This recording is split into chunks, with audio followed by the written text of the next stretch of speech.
Welcome everybody. In this video you will learn a really easy way how you can customize your SalesForce homepage. So let's start. First, what you want to do is just click on settings here and setup, and just right here lightning, and you will find here lightning app builder.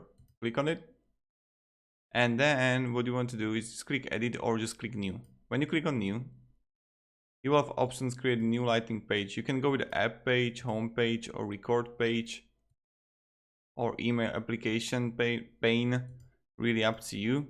So I'll go with the home page. Next, label, let's label it home 1 to 3. Next. Okay, and now how you want it, you can clone the Salesforce default page. Let's go with that. Finish.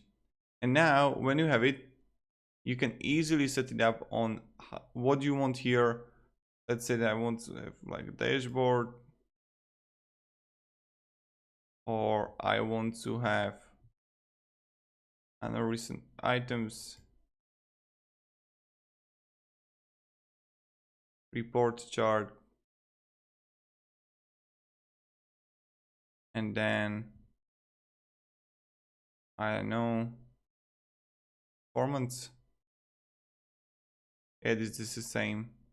So you can really play around it, how you can set up your homepage. It's quite simple. You see everything here. You can also search components. You can also, you need to deploy a domain to see components here. And it's kind of it. So this is how you can customize your Salesforce homepage right here. Thank you very much everybody for watching. Have a great day and see ya. Goodbye.